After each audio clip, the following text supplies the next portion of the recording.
ದೇವರ ಪರಿಶುದ್ಧವಾದಂಥ ನಾಮಕ್ಕೆ ಸ್ತೋತ್ರವಾಗಲಿ. ನಿಮ್ಮೆಲ್ಲರಿಗೆ ಸಂಜೆಯ ಶುಭ ವಂದನೆಗಳನ್ನ ತಿಳಿಸ್ತೇನೆ. ಮಾತ್ರವಲ್ಲದೆ ಈ ದಿನದ ಆನ್ಲೈನ್ ಸತ್ಯವೇದ ಧ್ಯಾನಕ್ಕಾಗಿ ನಿಮ್ಮೆಲ್ಲರನ್ನ ಪ್ರೀತಿಯಿಂದ ಸ್ವಾಗತಿಸ್ತೇನೆ. ನಾವು ಈ ಆನ್ಲೈನ್ ಸತ್ಯವೇದ ಧ್ಯಾನವನ್ನು ಪ್ರಾರಂಭ ಮಾಡುವ ಹಾಗೆ ದೇವರ ಪ್ರಸನ್ನತೆಯನ್ನ, ದೇವರ ಆತ್ಮನ ಸಹಾಯವನ್ನು ಬಯಸಿ ದೇವರ ವಾಕ್ಯದ ಮೂಲಕವಾಗಿ ಪ್ರಾರ್ಥನಾ ಪೂರ್ವಕವಾಗಿ ನಮ್ಮನ್ನ ಸಿದ್ಧ ಮಾಡಿಕೊಳ್ಳುವ. ಜೀವಲೋಕದಲ್ಲಿ ಯೆಹೋವನ ದಯೆಯನ್ನ ಅನುಭವಿಸುವೆನೆಂದು ದೃಢವಾಗಿ ನಂಬಿದ್ದೇನೆ. ಯೆಹೋವನನ್ನ ನಿರೀಕ್ಷಿಸಿಕೊಂಡಿರು, ದೃಢವಾಗಿರು, ನಿನ್ನ ಹೃದಯವು ಧೈರ್ಯದಿಂದಿರಲಿ, ಯೆಹೋವನನ್ನ ನಿರೀಕ್ಷಿಸಿಕೊಂಡೇ ಇರು. ನಮ್ಮ ದೇವರೇ, ನಮ್ಮ ಈ ಸತ್ಯವೇದ ಆನ್ಲೈನ್ ಅಧ್ಯಯನದ ಪ್ರಾರಂಭ ಕೂಟವು ತಂದೆ, ಕುಮಾರ, ಪರಿಶುದ್ಧಾತ್ಮನಾದಂಥ ತ್ರೈಕ ದೇವರ ನಾಮದಲ್ಲಿ ಪ್ರಾರಂಭವಾಗಲಿ. ಆಮೆನ್. ಪ್ರೀತಿಯ ದೇವಜನರೇ, ನಮಗೆ ದೇವರ ವಾಕ್ಯ ನಾನು ಈಗ ಓದಿದ್ರಲ್ಲಿ ಹೇಳ್ತದೆ, ಯೆಹೋವನನ್ನ ನಿರೀಕ್ಷಿಸಿಕೊಂಡಿರು, ದೃಢವಾಗಿರು, ನಿನ್ನ ಹೃದಯವು ಧೈರ್ಯದಿಂದಿರಲಿ, ಯೆಹೋವನನ್ನ ನಿರೀಕ್ಷಿಸಿಕೊಂಡೇ ಇರು ಎಂಬುದಾಗಿ. ಯೆಹೋವನನ್ನ ನಿರೀಕ್ಷಿಸಿಕೊಂಡೇ ಇರು ಎಂಬುದಾಗಿ ಹೇಳುವಾಗ, in any moment whatever the situations might be, ಆ ಎಲ್ಲ ಸಿಚುವೇಶನ್ಗಳಲ್ಲಿ we must anticipate God's help ಎಂಬುದನ್ನ ಕೀರ್ತನೆಗಾರ ಹೇಳ್ತಾನೆ. ನಾವು ಯಾವುದೆಲ್ಲ ಪರಿಸ್ಥಿತಿಗಳನ್ನು ದಾಟಿ ಹೋಗ್ತಾ ಇರ್ಬೋದು, ಆದರೆ ದೇವರ ಮೇಲಿನ ನಂಬಿಕೆಯನ್ನ, ನಿರೀಕ್ಷೆಯನ್ನ ಬಿಡಬಾರ್ದೆಂಬುದಾಗಿ ದೇವರ ವಾಕ್ಯ ಹೇಳುವ ಹಾಗೆ, ನಮಗೆ ಹಾಡುಗಳ ಮೂಲಕವಾಗಿ ದೇವರ ಬಲವನ್ನ, ಜ್ಞಾನವನ್ನ ತುಂಬುವಂತ ಕೆಲವು ಹಾಡುಗಳನ್ನ ನಾವು ದೇವರ ಮಹಿಮೆಗಾಗಿ ಹಾಡಿ ಆತ್ಮಿಕವಾಗಿ ಬಲವನ್ನು ಹೊಂದುವ. ನಾವು ಯಾವಾಗಲೂ as usual we begins sing with English or Hindi hymns. ಈಗ ಕೂಡ ಇಂಗ್ಲಿಷ್ ಹಾಡನ್ನು ನಾವು ಹಾಡ್ತೇವೆ. What a friend we have in Jesus, all our sins and griefs to bear ಎಂಬುದಾಗಿ. ನಮ್ಮ ಎಲ್ಲ ಸಮಸ್ಯೆಗಳನ್ನು ಹೊತ್ತುಕೊಳ್ಳುವಂತ ಒಬ್ಬ ಒಳ್ಳೆ ಸ್ನೇಹಿತ ಇದ್ದಾನೆ ಅಂತ ಹೇಳಿದ್ರೆ ದಟ್ಸ್ ಜೀಸಸ್ ಕ್ರೈಸ್ಟ್ ಎಂಬುದಾಗಿ. ಸೊ ಹಾಗಾಗಿ ಅಂತ ಒಳ್ಳೆ ಸ್ನೇಹಿತನ ಕುರಿತಾಗಿ ಈ ಹಾಡನ್ನು ಹಾಡಿ ಮಹಿಮೆ ಪಡಿಸುವ.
ದೇವರ ಮಹಿಮೆಗಾಗಿ ಮತ್ತೊಂದು ಗೀತೆ ಹೀಗೆ ಹೇಳ್ತದೆ, ಓ ಪ್ರಿಯ ನಾವಿಕ, ನಿನ್ನ ಜೀವವು ನನಗಾಗಿ ಎಂಬುದಾಗಿ. We are all travelling in our separate boats. ಅದರ ಮಧ್ಯದಲ್ಲಿ ಯಾವಾಗ ಯೇಸು ಸ್ವಾಮಿ ನಮ್ಮ ಜೊತೆಯಲ್ಲಿ ಇರ್ತಾನೋ, so we don't have to fear for anything that comes to us ಎಂಬುದನ್ನು ತಿಳಿಸುವಂತ ಈ ಗೀತೆಯನ್ನು ಹಾಡಿ ನಾವು ಆತ್ಮಿಕವಾಗಿ ಬಲವನ್ನು ಹೊಂದುವ. ಪ್ರಿಯ ನಾವಿಕ ಜೀವವು ನನಗಾಗಿಯೇ ಆ ಜೀವಾದಿನ ಬಾಳುವೆ ನೀ ನಡೆಸೆನ್ನ ದೋಣಿಯ ಓ ಪ್ರಿಯ ನಾವಿಕ ನಿನ್ನ ಜೀವವು ನನಗಾಗಿಯೇ ಆ ಜೀವಾದಿನ ಬಾಳುವೆ ನೀ ನಡೆಸೆನ್ನ ದೋಣಿಯ ನನ್ನ ದೋಣಿಯು ನೀರಲ್ಲಿ ಮುಳುಗಾಲು ನೀ ನೀರೇ ನಾನೆಂದು ಹೆದರೇನು ನನ್ನ ದೋಣಿಯು ನೀರಲ್ಲಿ ಮುಳುಗಾಲು ನೀ ನೀರೇ ನಾನೆಂದು ಹೆದರೇನು ಇಂಥ ನಿನ್ನ ತ್ಯಾಗದಿ ನಾ ಬಾಳುವೆ ಬಾಳುವೆ ಬಾಳುವೆ ಓ ಪ್ರಿಯ ನಾವಿಕ ನಿನ್ನ ಜೀವವು ನನಗಾಗಿಯೇ ಆ ಜೀವಾದಿನ ಬಾಳುವೆ ನೀ ನಡೆಸೆನ್ನ ದೋಣಿಯ ಓ ಪ್ರಿಯ ನಾವಿಕ ತಾಳ್ಮೆ ಪ್ರೀತಿ ಭಕ್ತಿಗೆ ನೀಡಲು ನನ್ನಲ್ಲಿ ಬರಿದಾಗಿದೆ ನಿನ್ನ ತಾಳ್ಮೆ ಪ್ರೀತಿ ಭಕ್ತಿಗೆ ನೀಡಲು ನನ್ನಲ್ಲಿ ಬರಿದಾಗಿದೆ ನನ್ನ ಜೀವ ನಿನಗಾಗಿಯೇ ನೀಡುವೆ ನೀಡುವೆ ನೀಡುವೆ ಓ ಪ್ರಿಯ ನಾವಿಕ ಎನ್ನ ಜೀವವು ನನಗಾಗಿಯೇ ಆ ಜೀವಾದಿನ ಬಾಳುವೆ ನೀ ನಡೆಸೆನ್ನ ದೋಣಿಯ ಓ ಪ್ರಿಯ ನಾವಿಕ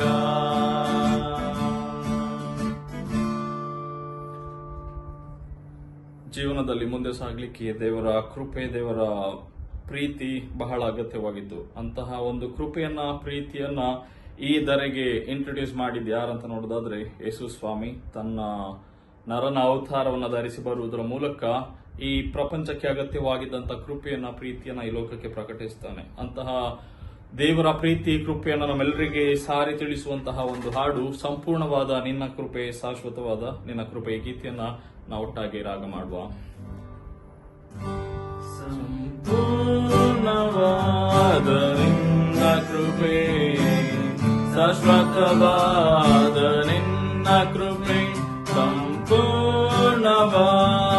ನಿನ್ನ ಕೃಪೆ ಶಾಶ್ವತವಾದ ನಿನ್ನ ಕೃಪೆ ಬಾಳಿಗೆ ಬೆಳಕನು ಬಾಳಿಗೆ ಬೆಳಕನು ನೀಡುವಂತ ನಿನ್ನ ಕೃಪೆ ನೀಡುವಂತ ನಿನ್ನ ಕೃಪೆ ಸಂಪೂರ್ಣವಾದ ನಿನ್ನ ಕೃಪೆ ಶಾಶ್ವತವಾದ ನಿನ್ನ ಕೃಪೆ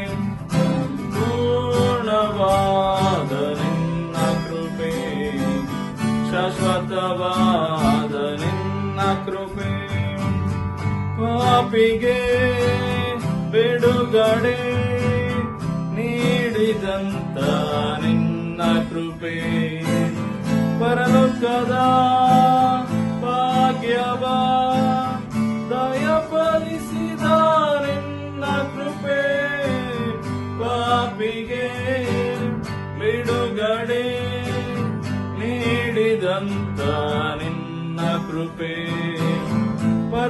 ಸುಖದ ಭಾಗ್ಯವ ದಯಪರಿಸಿದ ನಿನ್ನ ಕೃಪೆ, ಆತ್ಮದೇವನೇ ನಿನ್ನ ಕೃಪೆ, ಆರಾಧ್ಯ ದೈವವೇ ನಿನ್ನ ಕೃಪೆ, ಆತ್ಮದೇವನೇ ನಿನ್ನ ಕೃಪೆ, ಆರಾಧ್ಯ ದೈವವೇ ನಿನ್ನ ಕೃಪೆ, ಸಂಪೂರ್ಣವಾದ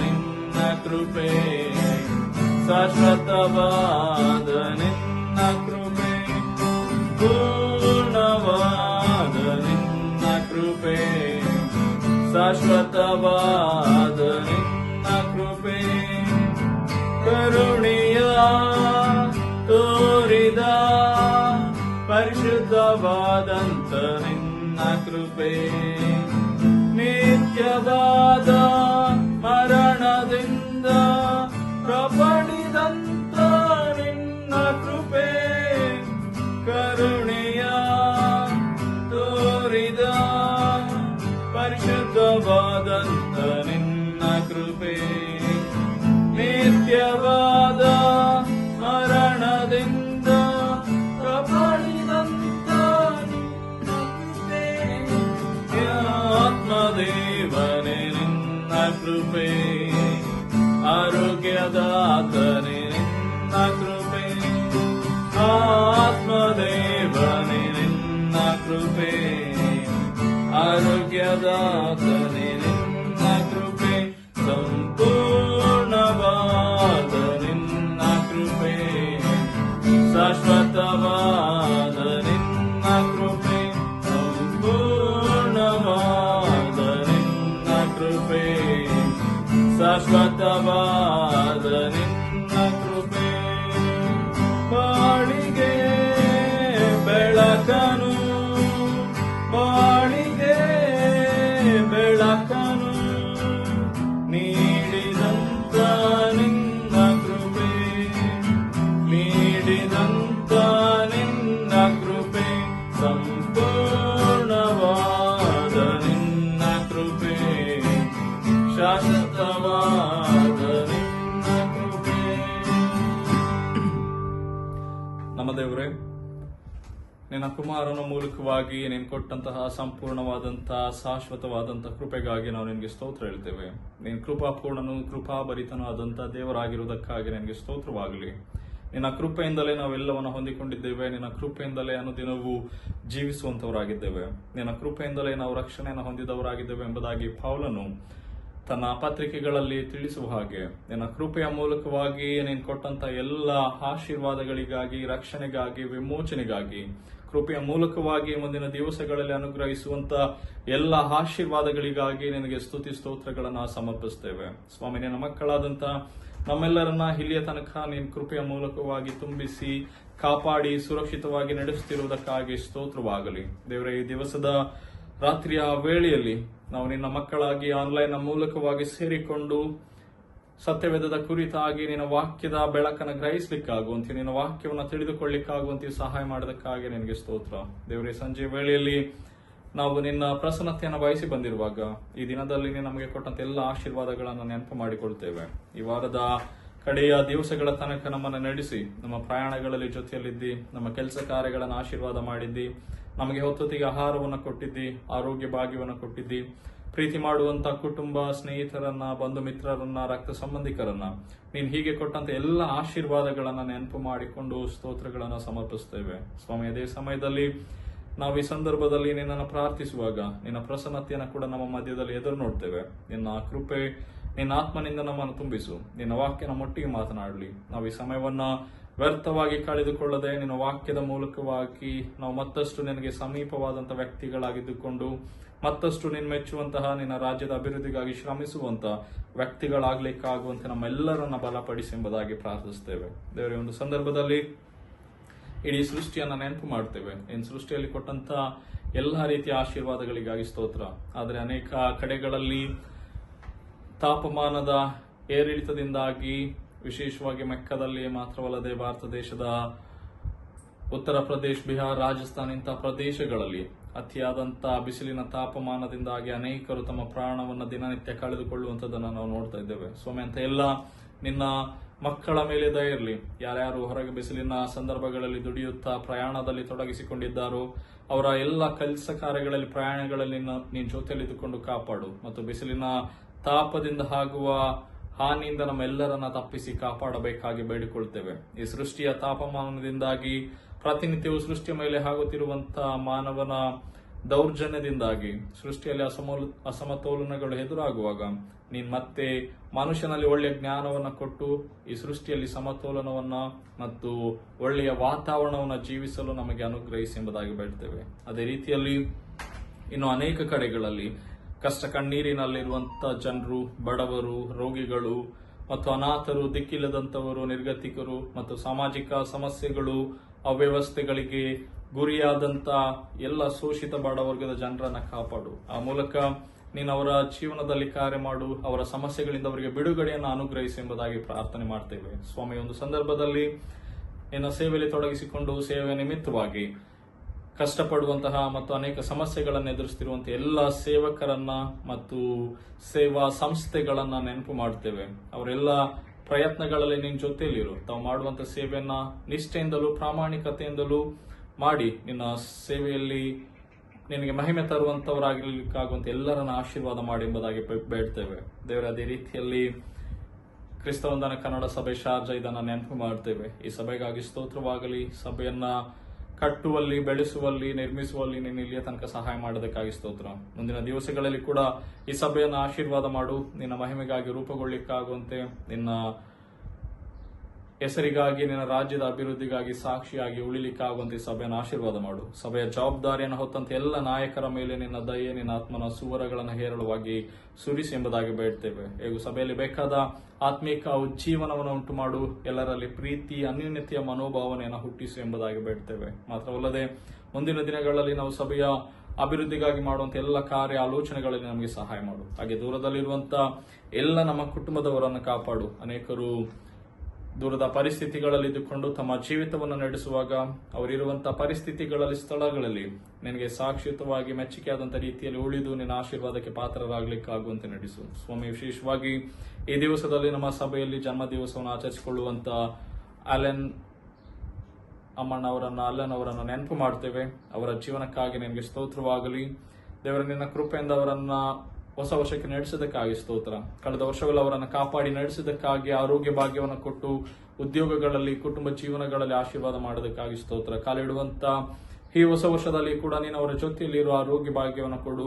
ಅವರೆಲ್ಲ ಉದ್ಯೋಗ, ಪ್ರಯಾಣ, ಕೆಲಸ ಕಾರ್ಯಗಳನ್ನು ಆಶೀರ್ವಾದ ಮಾಡಿ ಎಂಬುದಾಗಿ ಬೇಡ್ತೇವೆ. ಮಾತ್ರವಲ್ಲದೆ ಸಭೆಗೆ ಯಾವಾಗಲೂ ಬರುವುದರ ಮೂಲಕ ಸಭಾ ಜವಾಬ್ದಾರಿಯಲ್ಲಿ ತಾವುಗಳು ಕೂಡ ಪಾಲುಗಾರರಾಗಲಿಕ್ಕಾಗುವಂತೆ ನಡೆಸು. ಮತ್ತು ಈ ದೇಶದಲ್ಲಿ ನಿನ್ನ ಸಭೆ ನಿರ್ಮಿತವಾಗುವಲ್ಲಿ ಅವರೆಲ್ಲರೂ ಶ್ರಮಿಸಲಿಕ್ಕಾಗುವಂತೆ ನೀನ್ ತಾನೇ ಸಹಾಯ ಮಾಡೆಂಬುದಾಗಿ ಬೇಡ್ತೇವೆ. ಹಾಗೆ ನಮ್ಮ ಸಭೆಯಲ್ಲಿರುವಂತಹ ಶೇನಾಥನ ನೆನಪು ಮಾಡ್ತೇವೆ. ಸಚಿನ್ ಅವರ ಮಗ ಶೇನ್ ಅವರನ್ನು ಆಶೀರ್ವಾದ ಮಾಡು. ಅವರ ಮೊಣಕಾಲು ನೋವಿನ ನಿಮಿತ್ತವಾಗಿ ಆಸ್ಪತ್ರೆಗೆ ದಾಖಲಾಗಿ ಚಿಕಿತ್ಸೆ ಮಾಡಿಸಿಕೊಂಡಿರುವಾಗ ಪ್ರಿಯ ಮಗನಿಗೆ ಬೇಕಾದ ಆರೋಗ್ಯವನ್ನು ಕರುಣಿಸು. ನಿನ್ನ ಗಾಯಗಳ ಹಸ್ತದಿಂದ ಆತನನ್ನು ಮುಟ್ಟು ಎಂಬುದಾಗಿ ಬೇಡ್ತೇವೆ. ಆ ಮೂಲಕ ಎಲ್ಲಾ ರೀತಿಯ ದೈಹಿಕ ಬಲಹೀನತೆಗಳಿಂದ ಹೊರಬಂದು ಆದಷ್ಟು ಬೇಗ ಚೇತರಿಸಿಕೊಂಡು ಮತ್ತೆ ಆರೋಗ್ಯದಾಯಕವಾಗಿ ತನ್ನ ಜೀವಿತವನ್ನು ಮಾಡಲಿಕ್ಕಾಗುವಂತೆಯೂ, ನಿನ್ನನ್ನು ಮಹಿಮೆ ಪಡಿಸಲಿಕ್ಕಾಗುವಂತೆಯೂ ಪ್ರಿಯ ಮಗನನ್ನು ಆಶೀರ್ವಾದ ಮಾಡು. ಹೇಗೂ ಅವನು ತೆಗೆದುಕೊಳ್ಳುವಂತಹ ಔಷಧಿಗಳ ಮೂಲಕ ಮತ್ತು ವೈದ್ಯರ ಮೂಲಕವಾಗಿ ನೀನ್ ಪ್ರಿಯ ಮಗನ ದೇಹದಲ್ಲಿ ಕಾರ್ಯ ಮಾಡಬೇಕಾಗಿ ಬೇಡ್ತೇವೆ. ಮಾತ್ರವಲ್ಲದೆ ಅವರ ಇಡೀ ಕುಟುಂಬದ ಮೇಲೆ ನಿನ್ನ ದಯ ಇರಲಿ. ಹೀಗೆ ಇಂಥ ಪರಿಸ್ಥಿತಿಯಲ್ಲಿರುವಂತಹ ನಮ್ಮ ಸಭೆಯ ಎಲ್ಲ ಮಕ್ಕಳನ್ನು ಆಶೀರ್ವಾದ ಮಾಡು. ಹೇಗೂ ಸ್ವಾಮಿ, ನಮ್ಮೆಲ್ಲರನ್ನ ಈ ಸಂಜೆ ವೇಳೆಯಲ್ಲಿ ನಿನ್ನ ಹಸ್ತಗಳಿಗೆ ಒಪ್ಪಿಸ್ತೇವೆ. ನಮ್ಮ ಮಧ್ಯದಲ್ಲಿ ಬಂದಿರು. ನಿನ್ನ ವಾಕ್ಯದ ಮುಖಾಂತರವಾಗಿ ನಮ್ಮೊಟ್ಟಿಗೆ ಮಾತನಾಡು. ನಿನ್ನ ವಾಕ್ಯ ನಮ್ಮ ಜೀವನಗಳನ್ನ ಉಜ್ಜೀವಿಸ ಮಾಡಲಿ, ಮಾರ್ಪಾಡು ಮಾಡಲಿ, ನಮ್ಮಲ್ಲಿ ಹೊಸತನವನ್ನ, ನಂಬಿಕೆಯನ್ನು ಹೆಚ್ಚಿಸುವಂತದ್ದಾಗಲಿ ಎಂಬುದಾಗಿ ಬೇಡ್ತೇವೆ. ಈಗಲೂ ನಿನ್ನ ವಾಕ್ಯವನ್ನ ಕೇಳುವಂತ ಸಮುದಾಯವನ್ನ, ಹೇಳುವಂತ ನಿನ್ನ ಸೇವಕನನ್ನ ನಿನ್ನ ಹಸ್ತಗಳಿಗೆ ಒಪ್ಪಿಸಿ ಈ ಪ್ರಾರ್ಥನೆ. ಪ್ರೀತಿಯುಳ್ಳಂತಹ ದೇವ ಜನರೇ, ನಿಮ್ಮೆಲ್ಲರಿಗೆ ಮತ್ತೊಂದು ಆವರ್ತಿ ಯೇಸುವಿನ ನಾಮದಲ್ಲಿ ಸಂಜೆಯ ವಂದನೆಗಳನ್ನ ತಿಳಿಸ್ತೇವೆ. ನಾವೆಲ್ಲರೂ ಸಹ ನಮ್ಮ ಕೆಲಸ ಕಾರ್ಯಗಳನ್ನು ಮುಗಿಸಿ ಕೆಲವರೆಲ್ಲ ಮನೆಗೆ ಸೇರಿರ್ತೇವೆ, ಇನ್ನು ಕೆಲವರು ಆನ್ ದ ವೇ. ಸೊ ಬಿಡುವಾದಾಗ ಮತ್ತೆ ಯೂಟ್ಯೂಬ್ ಲಿಂಕ್ ಅನ್ನು ಓಪನ್ ಮಾಡಿ ನೋಡ್ರಿ. So we can gain some spiritual knowledge and know more about the book of Psalm and the context and circumstances of David, what are the situations he had been through ಎನ್ನುವಂಥ ವಿಷಯಗಳನ್ನ ತಿಳ್ಕೊಳ್ಳಿಕ್ಕೆ ನಮಗೆ ಸಹಾಯ ಆಗ್ತದೆ. So ಮಾತ್ರವಲ್ಲದೆ ಇದನ್ನು ಓದುವಾಗ that gives another level of knowledge and inspiration and that motivates us to take further steps in God's ministry ಅನ್ನುವಂಥ ಅನೇಕ ವಿಷಯಗಳಿಗೆ ಎನ್ಕರೇಜ್ ಆಗುವುದರಿಂದ ಕೀರ್ತನೆಗಳ ಭಾಗವನ್ನ ಸೂಕ್ಷ್ಮವಾಗಿ ಕೂಲಂಕುಷವಾಗಿ ಧ್ಯಾನ ಮಾಡುವಂಥದ್ದು ತುಂಬಾ ಇಂಪಾರ್ಟೆಂಟ್. ಸೊ ಈ ದಿನದಲ್ಲಿ ನಾವು ಕೀರ್ತನೆಗಳು 61ನೇ ಅಧ್ಯಾಯವನ್ನ ಧ್ಯಾನ ಮಾಡಲಿಕ್ಕಿದ್ದೇವೆ. ದ ಬುಕ್ ಆಫ್ ಸಾಮ್ ಚಾಪ್ಟರ್ 61 ವರ್ಸಸ್ 1 to 8 ಇದನ್ನ ನಾವು ಧ್ಯಾನ ಮಾಡಲಿಕ್ಕಿದ್ದೇವೆ. ಸೊ ನಾನು ಅದನ್ನು ಒಂದು ಸಲ ಓದಿ ಬಿಡ್ತೇನೆ. ಕೀರ್ತನೆಗಳು 61ನೇ ಅಧ್ಯಾಯವನ್ನು. ಪ್ರವಾಸಿಗಳಾದ ಸದ್ಭಕ್ತರು ತಮಗಾಗಿಯೂ ತಮ್ಮ ಆದಿರಾಜನಿಗಾಗಿಯೂ ಮಾಡುವ ವಿಜ್ಞಾಪನೆ. ಪ್ರಧಾನ ಗಾಯಕನ ಕೀರ್ತನ ಸಂಗ್ರಹದಿಂದ ತೆಗೆದದ್ದು, ತಂತಿವಾದ್ಯದೊಡನೆ ಹಾಡತಕ್ಕದ್ದು ದಾವೀದನ ಕೀರ್ತನೆ. ದೇವರೇ, ನನ್ನ ಕೂಗನ ಕೇಳಿ ನನ್ನ ಪ್ರಾರ್ಥನೆಗೆ ಕಿವಿಗೊಡು. ನಾನು ಎದೆಗುಂದಿದವನಾಗಿ ಭೂಮಿಯ ಕಡೆ ಭಾಗದಿಂದ ನಿನಗೆ ಮೊರೆ ಇಡುತ್ತೇನೆ. ನಾನು ಹತ್ತಲಾರದ ಆಶೀರ್ಯಗಿರಿಯ ಮೇಲೆ ನನ್ನನ್ನು ಹತ್ತಿಸು. ನೀನು ನನಗೆ ಶರಣನು, ಶತ್ರುಗಳಿಂದ ತಪ್ಪಿಸುವ ಭದ್ರವಾದ ಬುರುಜು ಆಗಿದ್ದಿ. ನನಗೆ ನಿರಂತರವೂ ನಿನ್ನ ಗುಡಾರದಲ್ಲಿ ಬಿಡಾರವಾಗಲಿ, ನಿನ್ನ ರೆಕ್ಕೆಗಳ ಮರೆಯನ್ನು ಆಶ್ರಯಿಸಿಕೊಳ್ಳುವಂತೆ ಅನುಗ್ರಹಿಸು. ದೇವರೇ, ನೀನು ನನ್ನ ಹಾರೈಕೆಗಳಿಗೆ ಲಕ್ಷ್ಯ ಕೊಟ್ಟಿದ್ದಿ. ನಿನ್ನಲ್ಲಿ ಭಯಭಕ್ತಿ ಉಳ್ಳವರಿಗೆ ಸಿಕ್ಕತಕ್ಕ ಬಾಧ್ಯತೆಯನ್ನ ನನಗೂ ದಯಪಾಲಿಸಿದ್ದಿ. ಅರಸನಿಗೆ ದೀರ್ಘಕಾಲದ ಬಾಳಿಕೆಯನ್ನು ಅನುಗ್ರಹಿಸು. ಅವನ ಆಯುಷು ಅನೇಕ ತಲೆಗಳವರೆಗೆ ವೃದ್ಧಿಯಾಗಲಿ. ಅವನು ನಿನ್ನ ಸಾನ್ನಿಧ್ಯವನ್ನು ಪಡೆದು ಸದಾ ಕಾಲವು ಸಿಂಹಾಸನ ರೂಢನಾಗಿರಲಿ. ನಿನ್ನ ಪ್ರೇಮ ಸತ್ಯತೆಗಳು ಅವನ ಬೆಂಗಾವಲಾಗಿರಲಿ. ಹೀಗಾದರೆ ನಾನು ಪ್ರತಿದಿನವೂ ನನ್ನ ಹರಕೆಗಳನ್ನು ಸಲ್ಲಿಸುವವನಾಗಿ ನಿನ್ನ ನಾಮವನ್ನು ಸದಾ ಸ್ಮರಿಸಿ ಕೀರ್ತಿಸುತ್ತಿರುವೆನು ಎಂಬುವಂಥದ್ದು. ಸೊ ನಾವು ಈ ಕೀರ್ತನೆಯನ್ನ ನೋಡುವುದಾದ್ರೆ, ಈ ಕೀರ್ತನೆ ಇಟ್ಸ್ ಅ ಪ್ರೇಯರ್. ಅಲ್ಲಿ ನಮಗೆ ಬಹಳ ಸ್ಪಷ್ಟವಾಗಿ ಹೇಳ್ತದೆ, the group of certain committee, the believers and David, they are praying to the God for their king ಎನ್ನುವಂಥ ವಿಷಯವನ್ನ. ಅಲ್ಲಿರುವಂತ ಜನರು ಮತ್ತೆ ಅರಸ ದೇವರಿಗಾಗಿ ಪ್ರಾರ್ಥನೆಯನ್ನ ಮಾಡ್ತಾ ಇದ್ದಾರೆ. ಯಾರ ಕುರಿತಾಗಿ ಅಂತ ಹೇಳಿದ್ರೆ, ಅವರ ರಾಜನಿಗೋಸ್ಕರ ಪ್ರಾರ್ಥನೆ ಮಾಡುವಂತಹ ಒಂದು ಕೀರ್ತನೆಯನ್ನ ನಾವು ನೋಡ್ತೇವೆ. ಸೊ ಈ ಕೀರ್ತನೆಯನ್ನ ಯಾರು ಬರೀತಾರೆ ಹೇಳಿದ್ರೆ, ದಾವೀದನೇ. ಹೆಚ್ಚಿನ ಕೀರ್ತನೆಗಳನ್ನು ಬರೆದ ದಾವೀದನೇ ಆಗಿರುವುದರಿಂದ ಈ ಕೀರ್ತನೆಯನ್ನು ಕೂಡ ದಾವೀದ ಬರೀತಾನೆ. ಮತ್ತೆ ಈ ಕೀರ್ತನೆಯನ್ನು ದಾವೀದ ಅಡ್ರೆಸ್ ಮಾಡಿ ಬರೆಯುವಾಗ ಟು ದ ಚೀಫ್ ಮ್ಯೂಸಿಷಿಯನ್ ಎಂಬುದಾಗಿ ಹೇಳುವಾಗ, ಯೆರೂಸಲೇಮ್ ದೇವಾಲಯದಲ್ಲಿದ್ದಂತ ಒಂದು ಪ್ರಧಾನ ಗಾಯನ ವ್ಯವಸ್ಥೆ, ಇದರಲ್ಲಿ ಬರುವಂತ ಅನೇಕ ಕಲೆಕ್ಷನ್ಸ್ ಆಫ್ ಸಾಂಗ್ಸ್ ಅಲ್ಲಿ ಈ ಕೀರ್ತನೆಗಳು ಕೂಡ ಒಂದಾಗಿದೆ. ಹಾಗಾಗಿ 61ನೇ ಕೀರ್ತನೆಯ ಒಂದು ಹಿಸ್ಟ್ರಿಯನ್ನು ನಾವು ನೋಡೋದಾದ್ರೆ, those are the historical evidence will get. ಮತ್ತೆ ನಾವು ಈ ಕೀರ್ತನೆಯನ್ನು ಬರೆಯುವಾಗ ದಾವೀದನ ಪರಿಸ್ಥಿತಿ ಏನೇ ಆಗಿತ್ತು ಎಂಬುದಾಗಿ ನೋಡುವಾಗ, ದಾವೀದ ಇದನ್ನ ನಾವು ನೋಡುವಾಗ ಪ್ರಾರ್ಥಿಸ್ತಾನೆ ಕೆಲವು ವಿಷಯಗಳಿಗಾಗಿ, ಅರಸತ್ವದ ಕುರಿತಾಗಿ ಮತ್ತೆ ತನ್ನ ಸಾಮ್ರಾಜ್ಯದ ಕುರಿತಾಗಿ, ಹೀಗೆ ಅನೇಕ ವಿಷಯಗಳ ಕುರಿತಾಗಿ ಪ್ರಾರ್ಥನೆಯನ್ನು ಮಾಡುವಾಗ ಒಂದು ಕಷ್ಟದ ಪರಿಸ್ಥಿತಿಯನ್ನ ಆತನು ತೋರಿಸ್ತಾ ಇದ್ದಾನೆ. ಆದ್ರೆ ಯಾವ ಒಂದು ಕಷ್ಟದ ಸಂದಿಗ್ಧ ಪರಿಸ್ಥಿತಿಯನ್ನ ದಾವೀದ ದಾಟಿ ಹೋಗ್ತಿದ್ದೆ ಎಂಬುದಾಗಿ ನಿಖರವಾಗಿ ಹೇಳಲಿಕ್ಕೆ ಯಾವುದೇ ಎವಿಡೆನ್ಸ್ಗಳಿಲ್ಲ. ಹಾಗಾಗಿ ಕೆಲವು ಥಿಯಾಲಜಿಯನ್ಸ್ ಅಥವಾ the specialist of the book of Psalms ಇವರ ಕುರಿತಾಗಿ ನೋಡೋದಾದ್ರೆ, ಇದನ್ನ ಒಂದು ವೇಳೆ ದಾವೀದನ ಮಗನಾದಂತ ಅಬ್ಷಲೋಮನು ತನ್ನ ವಿರುದ್ಧವಾಗಿ ತಿರುಗಿ ಬಿದ್ದಾಗ ಈ ಒಂದು ಕೀರ್ತನೆಯನ್ನ ಬರೆದಿರಬಹುದು ಎಂಬುದಾಗಿ ಅನೇಕ ಕೀರ್ತನೆಗಾರ ವಿದ್ವಾಂಸರು ಅಭಿಪ್ರಾಯ ಪಡ್ತಾರೆ. ಈ ಕೀರ್ತನೆಯನ್ನ ದಾವೀದ ಅಂತಹ ಒಂದು ಪರಿಸ್ಥಿತಿಯಲ್ಲಿ ಬರೆದಿರಬಹುದು ಎಂಬುದಾಗಿ. ಇನ್ನೊಂದು ಕಡೆಯಲ್ಲಿ ದಾವೀದ ಈ ಕೀರ್ತನೆಯನ್ನ ಆ ಯೂಫ್ರಟಿಸ್ ನದಿಯ ಹತ್ತಿರದಲ್ಲಿ ತನ್ನ ಸೈನ್ಯವನ್ನು ಕರ್ಕೊಂಡೋಗಿ ಯುದ್ಧ ಮಾಡ್ಲಿಕ್ಕಿರುವಾಗ ಈ ಕೀರ್ತನೆಯನ್ನ ರಚಿಸಿರಬಹುದು ಎಂಬುದಾಗಿ 2 ಸಾಮುವೇಲ್ ಚಾಪ್ಟರ್ 8 ವರ್ಸಸ್ 3-4 ಇದರಲ್ಲಿ ನಾವು ನೋಡ್ತೇವೆ.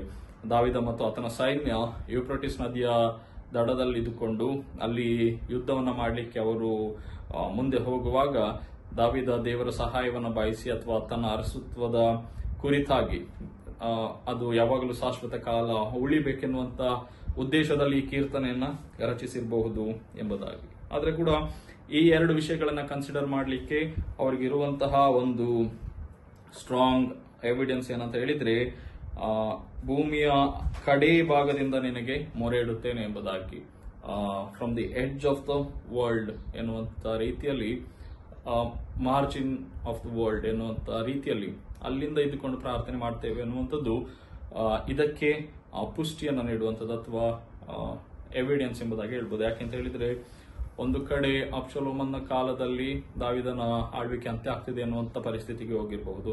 ಇನ್ನೊಂದು ಕಡೆ ಯೂಫ್ರೇಟಿಸ್ ನದಿಯ ಸಂದರ್ಭದಲ್ಲಿ ಬರೆಯುವಾಗ ಕೂಡ ಅಲ್ಲಿ ದಾವಿದನ ಸಿಂಹಾಸನಕ್ಕೆ ಎಲ್ಲಿಯೋ ಒಂದು ಕಡೆ ಕಂಟಕ ಅಥವಾ ಲಾಸ್ಟ್ ಚಾನ್ಸ್ ಬಂದಿರಬಹುದು ಎನ್ನುವಂತ ಅವಕಾಶಗಳಿದ್ದಿರಬಹುದು. ಅಂತ ಸಂದರ್ಭಗಳಲ್ಲಿ ದಾವಿದ ಈ ಕೀರ್ತನೆಯನ್ನ ಬರೆದಿದ್ದಾನೆ ಎಂಬುದಾಗಿ ಅನೇಕ ದೈವಶಾಸ್ತ್ರಿಗಳು ಅಭಿಪ್ರಾಯವನ್ನ ಪಡ್ತಾರೆ. ಸೊ ಹೇಗೂ ನಾವು ವಚನಗಳ ಆಧಾರದಲ್ಲಿ ಈ ಕೀರ್ತನೆಯ ಕಂಟೆಂಟ್ಸ್ ಅನ್ನ ನೋಡ್ತಾ ಹೋಗೋದಾದ್ರೆ that has a very unique and faithful journey ಇದರ ಕೀರ್ತನೆಯಲ್ಲಿ. ಸೊ ವಚನ 1-2 ನಾವು ನೋಡೋದಾದ್ರೆ we can title that the prayer ಎಂಬುದಾಗಿ, ಪ್ರಾರ್ಥನೆ. ಸೊ ನಾನು ಆಗಲೇ ಕೀರ್ತನೆ ಪ್ರಾರಂಭದಲ್ಲಿ ಟೈಟಲ್ ಹೇಳುವಾಗ ಹೇಳಿದೆ, ಅಲ್ಲಿರುವಂತಹ ಜನರು ಮತ್ತೆ ರಾಜ ಮಾಡುವಂತಹ ಒಂದು ವಿಜ್ಞಾಪನೆ, it's a petition, it's a prayer to God ಎಂಬುದಾಗಿ ನಾವು ಅದರಲ್ಲಿ ನೋಡಬಹುದು. ಸೊ ಈ ಕೀರ್ತನೆಯನ್ನು ಪ್ರಾರಂಭ ಮಾಡುವಾಗ ದಾವಿದ ಹೇಗೆ ಪ್ರಾರ್ಥನೆ ಮಾಡ್ತಾನೆ ಅಂತ ಹೇಳಿದ್ರೆ, ಹೇಗೆ ಪ್ರಾರಂಭ ಮಾಡ್ತಾನೆ ಅಂತ ಹೇಳಿದ್ರೆ ಪ್ರಾರ್ಥನೆಯ ಮೂಲಕವಾಗಿ ಪ್ರಾರಂಭ ಮಾಡುವಂತದನ್ನ ನಾವು ನೋಡ್ತೇವೆ. ನಾವು ಯಾವಾಗಲೂ ಪ್ರಾರ್ಥನೆ ಮಾಡುವಾಗ ಹೇಳ್ತೇವೆ, ಗಾಡ್ ಇಯರ್ ಅವರ್ ಪ್ರೇಯರ್ ಎಂಬುದಾಗಿ, God have mercy on us, God hear our cry ಎಂಬುದಾಗಿ. ದೇವರೇ ನಮ್ಮ ಪ್ರಾರ್ಥನೆಯನ್ನ ಕೇಳು, ನಮ್ಮ ಕೂಗನ ಕೇಳು, ನಮ್ಮ ಮೇಲೆ ಕರುಣೆ ಇರಲಿ ಎಂಬುದಾಗಿ ನಾವು ಸಹಜವಾಗಿ ಕೇಳ್ತೇವೆ ಪ್ರಾರ್ಥನೆ ಮಾಡುವಾಗ. ಸೊ ದಾವಿದ ಕೂಡ ಅದೇ ರೀತಿಯಲ್ಲಿ ಪ್ರಾರ್ಥನೆಯನ್ನ ಮಾಡ್ತಾ ಇದ್ದೇನೆ, ದೇವರೇ ನನ್ನ ಪ್ರಾರ್ಥನೆಯನ್ನ ಕೇಳು, ನನಗೆ ಕಿವಿಯನ್ನ ಕೊಡು ಎಂಬುದಾಗಿ. ಕೆಲವು ಸಲ ನಮ್ಮೆಲ್ಲರಿಗೊಂದು ಪ್ರಾರ್ಥನೆ ಮಾಡುವಾಗ ಒಂದು ಆಟಿಟ್ಯೂಡ್ ಇರ್ತದೆ, ಅಂತ ಹೇಳಿದ್ರೆ ದೇವ್ರು ಕೇಳಿದ್ರೆ ಕೇಳ್ಬೋದು, ಕೇಳದಿದ್ರೆ ಸಹ ಹಾಗೆ ಸಹ ಇರಬಹುದು ಎಂಬುದಾಗಿ. ಆದ್ರೆ ದಾವಿದನಿಗೆ ಅಂತ ಒಂದು ಕನ್ಫ್ಯೂಸ್ ಸ್ಟೇಟ್ ಆಫ್ ಮೈಂಡ್ ಇರಲಿಲ್ಲ. ಅವನಿಗಿದ್ದಂತ ಒಂದು ಪ್ರಾರ್ಥನೆ ಕುರಿತಾಗಿದ್ದಂತ ಒಂದು ಆಟಿಟ್ಯೂಡ್ ಏನಂತ ಹೇಳಿದ್ರೆ, God always hears our prayer ಎಂಬುದಾಗಿ, ದೇವರು ಯಾವಾಗಲೂ ನಮ್ಮ ಪ್ರಾರ್ಥನೆಯನ್ನ ಕೇಳ್ತಾನೆ ಎಂಬುದಾಗಿ ಸರಿಯಾಗಿ ತಿಳ್ಕೊಂಡಿದ್ದರಿಂದ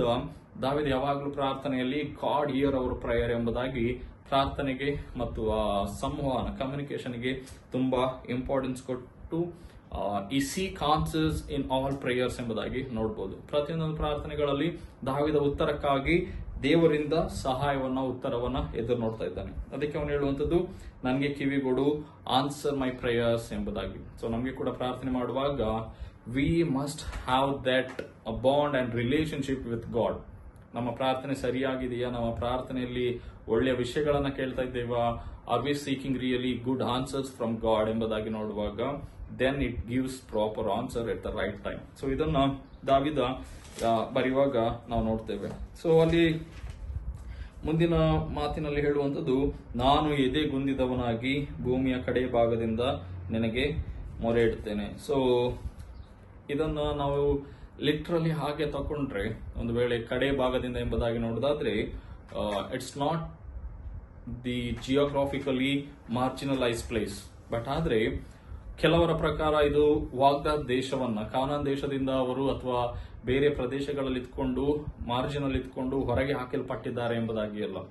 ಬದಲಾಗಿ ದಾವಿದನ ಪರಿಸ್ಥಿತಿ ಏನಾಗಿದೆ ಅಂತ ಹೇಳಿದ್ರೆ, ಜನರ ಪ್ರಕಾರವಾಗಿ ಅಲ್ಲಿರುವಂತಹ ಇಸ್ರಾಯೇಲರು, ಬೇರೆ ಬೇರೆ ಜನರು ದಾವಿದನ ಕುರಿತಾಗಿ ಮಾತಾಡುವಂಥದ್ದು, ದಾವಿದನ ಅಧಿಕಾರ ಹೋಯಿತು, David is completely out of control, there is no control on him ಎಂಬುದಾಗಿ ಅನೇಕರು ವಾದವನ್ನ ಪಡ್ತಾ ಇರ್ತಾರೆ. ಅವನ ಪವರ್ ಬಗ್ಗೆ, ಅವನ ಜ್ಞಾನದ ಬಗ್ಗೆ, ಅವನು ಜನರನ್ನು ನಡೆಸುವಂತ ರೀತಿಯಲ್ಲಿ ಈ ವಾಸ್ ಔಟ್ ಆಫ್ ಕಂಟ್ರೋಲ್ ಎಂಬುದಾಗಿ ಹೇಳುವಾಗ, ಎಲ್ಲ ಹದಗೆಟ್ಟಂತ ಪರಿಸ್ಥಿತಿಯಲ್ಲಿ ದಾವಿದ ಹೇಳ್ತಾನೆ, ನಾನು ಭೂಮಿಯ ಕಡೆಯ ಭಾಗದಿಂದ ನಿನಗೆ ಮೊರೆ ಇಡ್ತಾ ಇದ್ದೇನೆ. I am in a very marginalised or edge of the world ಎಂಬುದಾಗಿ, ಅಥವಾ ಎಡ್ಜ್ ಆಫ್ ದಿ ಟೆರಿಟರಿ ಅನ್ನುವಂಥ ಪ್ರದೇಶದಿಂದ ಇದ್ದುಕೊಂಡು ಪ್ರಾರ್ಥನೆಯನ್ನ ಮಾಡ್ತಾ ಇದ್ದಾನೆ. ಅಂತ ಸಂದರ್ಭದಲ್ಲಿ ಈ ಮಾತುಗಳು ದಾವಿದನ ಬಾಯಿಂದ ಹೊರಗೆ ಬರ್ತದೆ. ಸೊ ಅದರ ಕುರಿತಾಗಿ ವ್ಯಾನ್ ಜರ್ನ್ ಎನ್ನುವಂತ ಒಬ್ಬ ಥಿಯಾಲಜಿಯನ್ ಹೀಗೆ ಹೇಳ್ತಾರೆ, though the phrase from the ends of the earth may denote a geographical distance away from the land, it is also a metaphor for despair, alienation and spiritual distance from the Lord ಎಂಬುದಾಗಿ. So ಅವ್ರು ಹೇಳುವಂಥದ್ದು, ಈ ಒಂದು ದೇವರಿಂದ ದೂರ ಆಗಿದ್ದೇನೆ ಎನ್ನುವಂಥದ್ದು it may denote geographical distance away from the land ಎಂಬುದಾಗಿ. ಬಟ್ ಆದ್ರೆ ಅವರು ಅರ್ಥ ಮಾಡುವಂಥದ್ದು, it is also a metaphor for despair, alienation and spiritual distance from the Lord. ಒಂದು ಹತಾಶೆಗೆ ಒಳಗಾಗಿರುವಂಥದ್ದು, ಅನ್ಯ ಅಥವಾ ದೇವರಿಂದ ನಾನು ಕೈ ಬಿಡಲ್ಪಟ್ಟಿದ್ದೇನೆ ಎಂಬುದಾಗಿ ಫೀಲ್ ಆಗುವಂಥದ್ದು, ಆಧ್ಯಾತ್ಮಿಕವಾಗಿ ಕುಗ್ಗಿ ಹೋಗಿರುವಂತಹ ಪರಿಸ್ಥಿತಿಯಲ್ಲಿ ದಾವೀದ ಈ ರೀತಿಯಲ್ಲಿ ಈ ಮಾತುಗಳನ್ನ ಹೇಳ್ತಾನೆ ಎಂಬುದಾಗಿ. ಸೊ ಇನ್ನೊಂದು ಕಡೆಯಲ್ಲಿ ಇದಕ್ಕಿರುವಂತ ಮತ್ತೆ ಅರ್ಥ ವಿವರಣೆಗಳನ್ನ ನಾವು ನೋಡ್ತಾ ಹೋಗುವಾಗ, ದಾವೀದ ನಿರೀಕ್ಷೆ ಇಲ್ಲದವನಾಗಿ ಅಥವಾ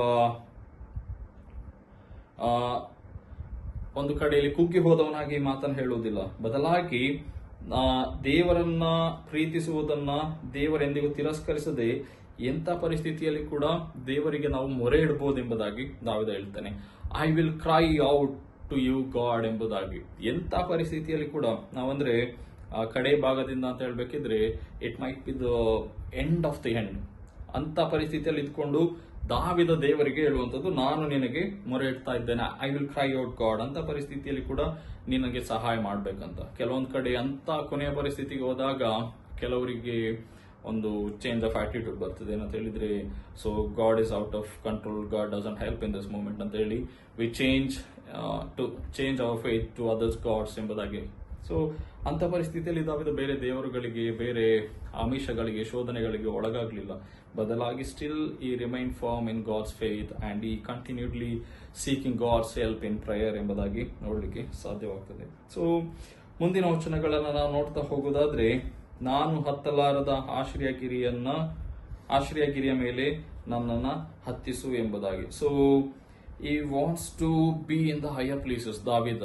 ಅದಕ್ಕೋಸ್ಕರ ಅಲ್ಲಿ ನಾವು ನೋಡುವಾಗ ಅವನ ಒಂದು ಅರಸುತನಕ್ಕೆ ಒಂದು ಕುತ್ತಿಗೆ ಬಂದಿರಬಹುದೆಂಬುದಾಗಿ ನಾವು ನೋಡ್ತೇವೆ. ಸೊ ಇಲ್ಲಿ ದಾವೀದ ಹತ್ತಲಾರದ ಆಶ್ರಯಗಿರಿಕೆ ಎಂಬುದಾಗಿ ಹೇಳಬೇಕಿದ್ರೆ, there is a certain rock and you want to be in a higher place. ಅದು ಯಾವುದೆಂಬುದಾಗಿ ನೋಡುವಾಗ ಅಲ್ಲಿ ಅವನು ಹೇಳುವಂಥದ್ದು ಆಶ್ರಯಗಿರಿ ಎಂಬುದಾಗಿ ಹೇಳಿದ್ರೆ, some have use the word rock ಎಂಬುದಾಗಿ. ಒಂದು ಒಳ್ಳೆಯ ಫಾರ್ಮ್ ಸ್ಟುಡ್ ಆಗಿರುವಂತ ಒಂದು ಪ್ಲೇಸ್ ಅದು ಯಾವ್ದಂತ ಹೇಳಿದ್ರೆ ರಾಕ್. ಹಾಗಾಗಿ ಆ ಬಂಡೆಯ ಮೇಲೆ ನನ್ನನ್ನು ನಿಲ್ಲಿಸು ಎಂಬುದಾಗಿ ದಾವೀದ ದೇವರಲ್ಲಿ ಕೇಳ್ತಾ ಇದ್ದಾನೆ. ಸೊ ದಾವೀದನ ಪ್ರಕಾರ ಬಂಡೆ ಅಂತ ಹೇಳಿದ್ರೆ ಏನಾಗಿರಬಹುದು ಎಂಬುದಾಗಿ ನೋಡೋದಾದ್ರೆ, a place of stability, security and something strong enough to stand against crashing waver ಎಂಬುದಾಗಿ. ಸೊ ಬಂಡೆ ಅಂತ ಹೇಳಿದ್ರೆ ದೃಢವಾಗಿರುವಂಥದ್ದು ಮತ್ತು ಸುರಕ್ಷಿತವಾಗಿರುವಂಥದ್ದು ಮತ್ತು ಅವನ ವಿರುದ್ಧವಾಗಿ ಯಾರೇ ಬಂದರೂ ಅದನ್ನು ಎದುರಿಸಲಿಕ್ಕೆ ಸಿದ್ಧವಾಗಿರುವಂಥದ್ದು ಆ ಬಂಡೆ. ಸೊ ಅಂತಹ ಬಂಡೆಯ ಮೇಲೆ ನನ್ನನ್ನ ನಿಲ್ಲಿಸು ಎಂಬುದಾಗಿ. ಇನ್ನೊಂದು ಕಡೆಯಲ್ಲಿ what was the second definition of rock ಎಂಬುದಾಗಿ ನೋಡೋದಾದ್ರೆ, the rock that is higher than high ಅಂತ ಹೇಳಿದ್ರೆ, ದಾವೀದ ಏನಿದ್ದಾನೋ ಅದಕ್ಕಿಂತ ಬಂಡೆ ದೊಡ್ಡದು, ಹಾಗಾಗಿ ಅಂತ ಬಂಡೆ ಮೇಲೆ ನನ್ನನ್ನು ನಿಲ್ಲಿಸು ಎಂಬುದಾಗಿ. ಸೊ ತನ್ನಷ್ಟಕ್ಕೆ ತಾನೇ ಇದು ಮಾಡ್ಕೊಳ್ಳೋದಿಲ್ಲ, ಬದಲಾಗಿ ದೇವರನ್ನು ಆತ್ಕೊಂಡಾಗ the rock that is higher than high, ತನಗಿಂತ ಶ್ರೇಷ್ಠವಾದಂತ ಬಂಡೆಯ ಮೇಲೆ, ಬುರುಜಿನ ಮೇಲೆ ನನ್ನನ್ನು ನಿಲ್ಲಿಸು ಎಂಬುದಾಗಿ. ಸೊ ಇದು David seeks God's wisdom and God's abilities. ದೇವರ ಮೇಲೆ ಆತುಕೊಳ್ಳುವಂಥದ್ದು.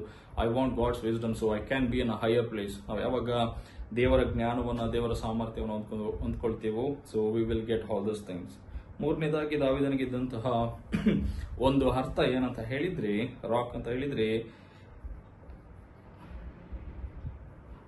he needed God to lead him to the rock. David was unable to get it to the firm footed place above his crisis on his own ಎಂಬುದಾಗಿ. ಅಂತ ಹೇಳಿದ್ರೆ ದಾವೀದ ತನ್ನಷ್ಟಕ್ಕೆ ತಾನೇ ಇದನ್ನು ಹುಡ್ಕೊಳ್ಳಿಕ್ಕೆ, ಆ ಬಂಡೆಯ ಸ್ಥಿರವಾದಂತ ಸ್ಥಳದಲ್ಲಿ ನಿಂತ್ಕೊಳ್ಳಿಕ್ಕೆ ಸಾಧ್ಯವಿರಲಿಲ್ಲ. ಬದಲಾಗಿ ಈ ಬಂಡೆಯನ್ನ ಯಾರು ಕೊಡ್ತಾರೆ, ಯಾರು ಅದನ್ನ ಮೇಲೆ ನಿಲ್ಲಿಸ್ತಾರೆ ಅಂತ ಹೇಳಿದ್ರೆ, ದೇವರು ಮಾತ್ರ ದಾವೀದನನ್ನ ಮೇಲೆ ಕರ್ಕೊಂಡು ಹೋಗ್ಲಿಕ್ಕೆ ಅಥವಾ ಸುರಕ್ಷಿತವಾದಂತಹ ಸ್ಥಳದಲ್ಲಿ ನಿಲ್ಲಿಸಲಿಕ್ಕೆ ಸಾಧ್ಯ ಎಂಬುದಾಗಿ ಹೇಳಿ, ದಾವೀದ ಈ ಅರ್ಥದಲ್ಲಿ ಆಶ್ರಯಗಿರಿಯಾದಂತಹ ಬಂಡೆಯ ಮೇಲೆ ನನ್ನನ್ನ ನಿಲ್ಲಿಸಿ ಎಂಬುದಾಗಿ ದೇವರಲ್ಲಿ ಪ್ರಾರ್ಥನೆಯನ್ನು ಮಾಡ್ತಾನೆ.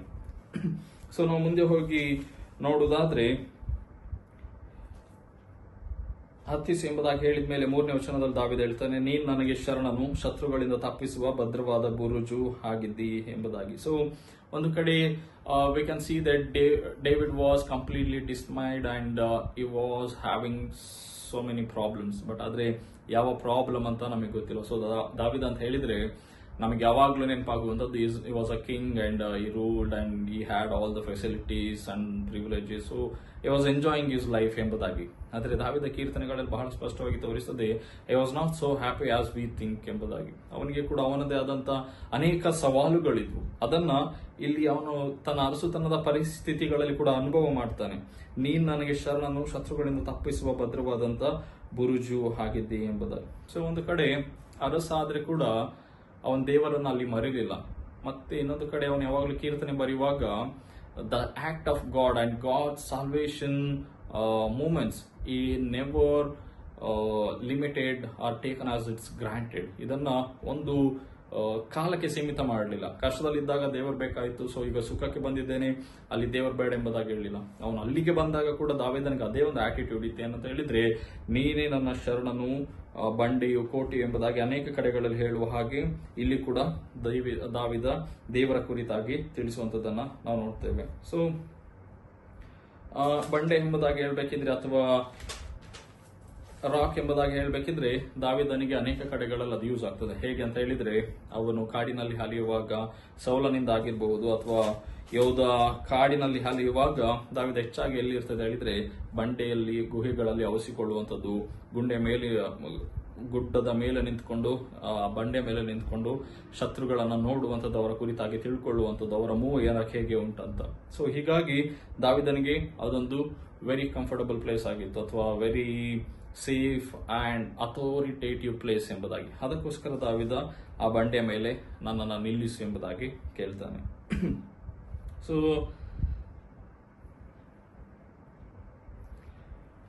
ಇನ್ನೊಂದು ಕಡೆ Davida rock that is higher than high ಎಂಬುದಾಗಿ ಹೇಳುವಾಗ it's also humanly nature or humanly speaking ಎಂಬುದಾಗಿ ಹೇಳ್ಬೋದು. ಮನುಷ್ಯ ಹೇಗೆ ಮಾತಾಡ್ತಾನೆ ಅದು ಅಂತಹ ಒಂದು ನೇಚರ್ ಕೂಡ ದಾವೀದನಲ್ಲಿ ಎದ್ದಿರಬಹುದು ಅಂತ. ಏನಂತ ಹೇಳಿದ್ರೆ, though he was in the top of the ladder, he still realise that he was not enough and needed something than himself ಎಂಬುದಾಗಿ. ಅವನು ಒಂದು ಒಳ್ಳೆ ಸ್ಥಾನದಲ್ಲಿದ್ರೆ ಕೂಡ ಮತ್ತಷ್ಟು ಒಂದು ಒಳ್ಳೆ ಸ್ಥಾನಕ್ಕಾಗಿ ಉದ್ದೇಶಿಸಿ ಮಾತನ್ನ ಹೇಳಿರ್ಬೋದು ಎಂಬುದನ್ನು ಕೂಡ ನಾವು ತಿರಸ್ಕಾರ ಮಾಡಲಿಕ್ಕೆ ಸಾಧ್ಯವಾಗುವುದಿಲ್ಲ. ಸೊ ನಾವು ಮುಂದಿನ ಪಾರ್ಟ್ 3 to 4 ವರ್ಸಸ್ಗೆ ಹೋಗೋದಾದ್ರೆ, ವರ್ಸಸ್ 3 and 4 ಅದರ ಕುರಿತಾಗಿ ನಾವು ಹೇಳ್ಬೋದು present trust based on past faithfulness ಎಂಬುದಾಗಿ. Present trust based on the past faithfulness, ಹಿಂದಿನ ನಂಬಿಗಸ್ತಿಕೆಯ ಜೀವಿತವನ್ನು ಆಧರಿಸಿ ಇವತ್ತಿನ ಈಗಿನ ನಂಬಿಕೆಯ ಒಂದು ಬೇಸ್ಮೆಂಟ್, ತಳಹದಿ ಎಂಬುದಾಗಿ ಅರ್ಥವನ್ನು ಮಾಡಲಿಕ್ಕೆ ಸಾಧ್ಯವಾಗ್ತದೆ. ಸೊ ದಾವೀದ ಹೇಳುವ ಹಾಗೆ, god has been my shelter ಎಂಬುದಾಗಿ ಅಲ್ಲಿ 3ನೇ ವಚನದಲ್ಲಿ, ನೀನ್ ನನಗೆ ಶರಣನು ಎಂಬುದಾಗಿ. ಇದು ದಾವೀದ ಹಿಂದಿನ ದಿನಗಳಲ್ಲಿ ದೇವರು ತನಗೆ ಏನಾಗಿದ್ದ ಮತ್ತು ಅದೆಲ್ಲವನ್ನ ನೆನಪಿಸಿಕೊಂಡು ದೇವರು ಹೀಗೆ ಏನಾಗಿದ್ದಾನೆ, ಮುಂದೆ ಏನಾಗ್ತಾನೆ ಅನ್ನುವಂಥದ್ದನ್ನ ನೆನಪು ಮಾಡಿಕೊಂಡು ಹೇಳುವಂಥದ್ದು. ಹಿಂದೆ ದೇವರು ಏನಾಗಿದ್ದು ಅದನ್ನ ನೆನಪು ಮಾಡಿಕೊಂಡು ಇವತ್ತಿಗೆ ಕೂಡ ದೇವರು ಆಶ್ರಯ, ದೇವರು ನನಗೆ ಸ್ಟ್ರಾಂಗ್ ಟವರ್, ಆತನ ಗಟ್ಟಿಯಾದಂಥ ಬಲವಾದ ಬುರುಜು ಎಂಬುದಾಗಿ ಹೇಳುವಂಥದ್ದು. ಕೆಲವು ಕಡೆಗಳಲ್ಲಿ ನಾವು ವಾಟ್ಸಪ್ ಮೆಸೇಜ್, ಇನ್ಸ್ಟಾಗ್ರಾಮ್ ಅಲ್ಲಿ ಎಲ್ಲ ನೋಡ್ತೇವೆ, look back your history and no that how faithful God was and look future in the faith in the sense of faithfulness ಎಂಬುದಾಗಿ. ಅಂತ ಹೇಳಿದ್ರೆ, ನಮ್ಮ ಹಳೆಯ ಜೀವಿತವನ್ನ ದೇವರ ನಂಬಿಕೆಯನ್ನು ಇಟ್ಟು ಆಧರಿಸಿ ನೋಡುವಂಥದ್ದು, ದೇವರು ಹೇಗೆ ನಡೆಸಿದ್ದಾನೆ ಅದೇ ನಂಬಿಕೆಯಲ್ಲಿ ನಿಮ್ಮ ಫ್ಯೂಚರ್ ಅನ್ನು ನೋಡ್ಬೇಕು, ದೇವರು ನಮ್ಮನ್ನ ನಡೆಸ್ತಾನೆ ಎಂಬುದಾಗಿ.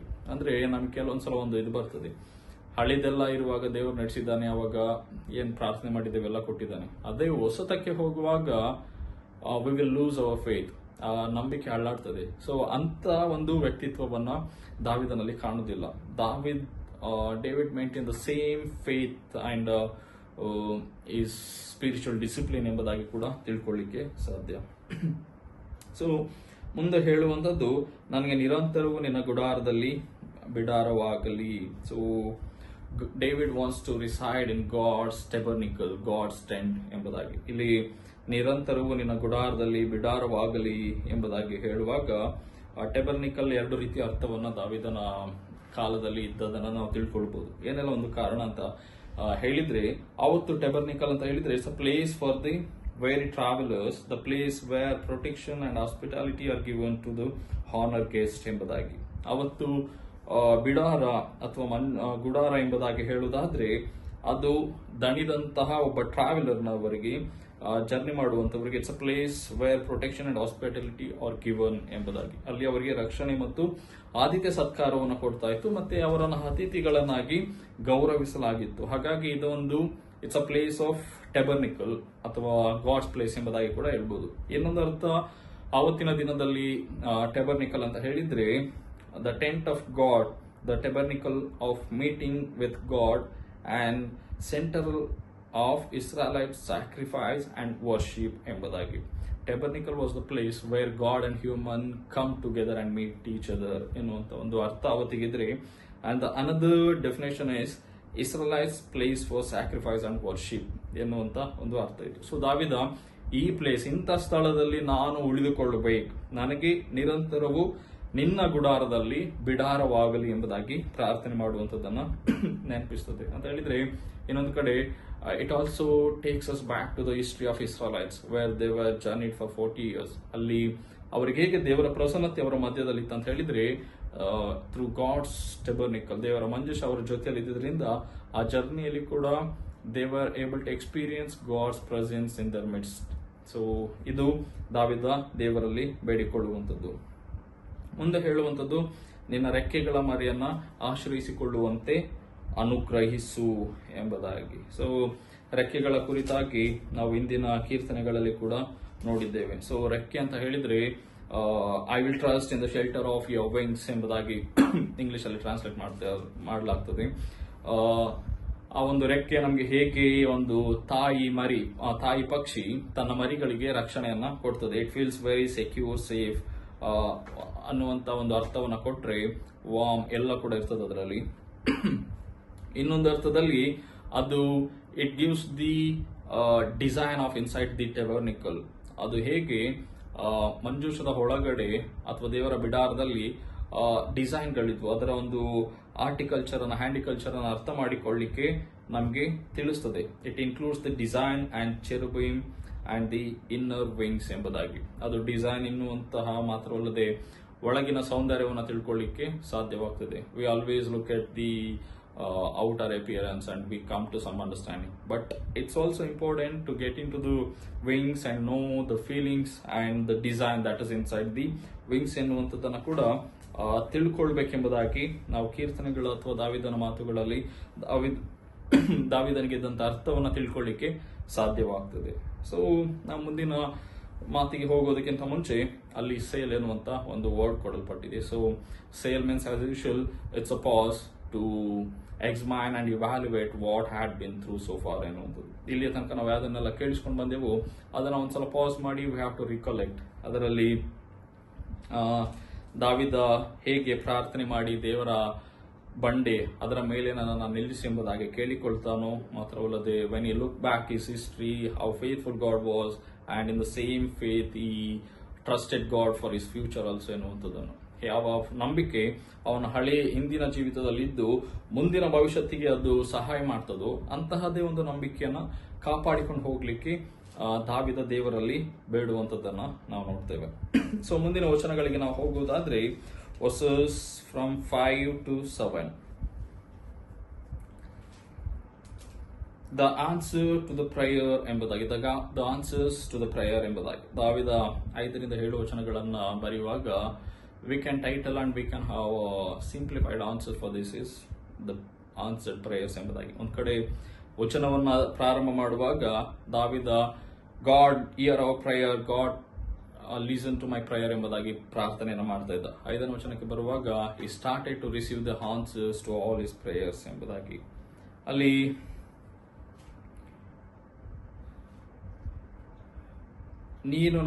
ದೇವರೇ ನೀನು ನನ್ನ ಹರಕೆಗಳನ್ನ ಲಕ್ಷ್ಯ ಕೊಟ್ಟಿದ್ದಿ, ನನ್ನಲ್ಲಿ ಭಯಭಕ್ತಿಯುಳ್ಳವರಿಗೆ ಸಿಗತಕ್ಕ ಬಾಧ್ಯತೆಯನ್ನು ನನಗೂ ದಯಪಾಲಿಸಿದ್ದಿ. So it shows that there was a great bond, commitment and strong relationship between God and David ಎನ್ನುವಂಥದ್ದನ್ನು. ಅದಿಬ್ಬರ ಮಧ್ಯೆ ಇದ್ದಂತಹ ಒಂದು ಬಲವಾದಂತಹ ಸಂಬಂಧ, ಇದಕ್ಕಾಗಿ ದೇವರು ಅವನನ್ನು ಗೌರವಿಸಿದ್ದನ್ನ ನಾವು ನೋಡ್ತೇವೆ. ನೀನು ನನ್ನ ಹರಕೆಗಳಿಗೆ ಲಕ್ಷ್ಯ ಕೊಟ್ಟಿದ್ದೆ ಎಂಬುದಾಗಿ ಹೇಳುವಾಗ for faithfulness of David God has honored and blessed him ಎಂಬುದಾಗಿ. ದಾವಿದನ ಒಂದು ಹರಕೆಗಳಿಗೆ ನಿಯತಿಗೆ ದೇವರು ಆತನನ್ನ ಆಶೀರ್ವಾದ ಮಾಡಿದ್ದಾನೆ, ಅವನ ಪ್ರಾರ್ಥನೆಯನ್ನು ಕೇಳಿದ್ದಾನೆ, ಅವನ ಆಳ್ವಿಕೆಯನ್ನು ಸ್ಥಿರಪಡಿಸಿದ್ದಾನೆ ಎನ್ನುವಂಥ ವಿಷಯಗಳನ್ನ ನೆನಪು ಮಾಡಿಕೊಂಡು ದಾವೀದ ದೇವರಿಗೆ ಹೇಳುವಂತ ಮಾತುಗಳನ್ನ ನಾವು ನೋಡ್ತೇವೆ. ಸೊ ಇದರ ಕುರಿತಾಗಿ ಒಬ್ಬ ಕ್ಲರ್ಕ್ ಎನ್ನುವಂತ ಥಿಯೋಲಾಜಿಯನ್ ಹೀಗೆ ಹೇಳ್ತಾರೆ, Often have I purposed to be wholly thine, to serve thee alone, to forgive, to give up my whole life to thy service, and thou hast heard me and taken me and my word, and given me the heritage and privilege of enjoying thee in thy ordinances, which is the lot of them that fear their name ಎಂಬುದಾಗಿ. So ದೇವರು ನನಗೆ ಆತನವನಾಗಿರ್ಲಿಕ್ಕೆ ಅವಕಾಶವನ್ನು ಕೊಟ್ಟಿದ್ದಾನೆ, ಆತನ ಸೇವೆ ಮಾಡಲಿಕ್ಕೆ ಅವಕಾಶ ಕೊಟ್ಟಿದ್ದಾನೆ, ಅಂಡ್ ಆತನ ಮಾತುಗಳನ್ನ ಕೇಳಲಿಕ್ಕೆ ಮಾತ್ರವಲ್ಲದೆ ಆತನೊಟ್ಟಿಗೆ ಮಾತನಾಡುವಂತ ಅವಕಾಶ ಕೊಟ್ಟಿದ್ದಾನೆ. ಮಾತ್ರವಲ್ಲದೆ heritage of privilege of enjoying the in ದೈ ಆರ್ಡಿನೆನ್ಸ್, ದೇವರ ಕಟ್ಟಳೆಗಳಲ್ಲಿ ನಿಯಮಗಳಲ್ಲಿ ಸಂತೋಷ ಮಾಡುವಂತ ಮತ್ತು ಆ ಒಂದು ಅರಸುತನದ ಹೆರಿಟೇಜ್ ಅನ್ನ ಕಾಪಾಡಿಕೊಂಡು ಹೋಗ್ಲಿಕ್ಕೆ ದೇವರು ನನ್ನನ್ನ ನಡೆಸ್ಕೊಂಡಿದ್ದಾನೆ. ಹಾಗಾಗಿ ದೇವರ ನಾಮಕ್ಕೆ ನಾನು ಯಾವಾಗಲೂ ಭಯಪಡುವಂತವನಾಗಿದ್ದೇನೆ, ದೇವರ ನಾಮಕ್ಕೆ ಯಾವಾಗಲೂ ಭಯಪಡುವಂತವನಾಗಿದ್ದೇನೆ.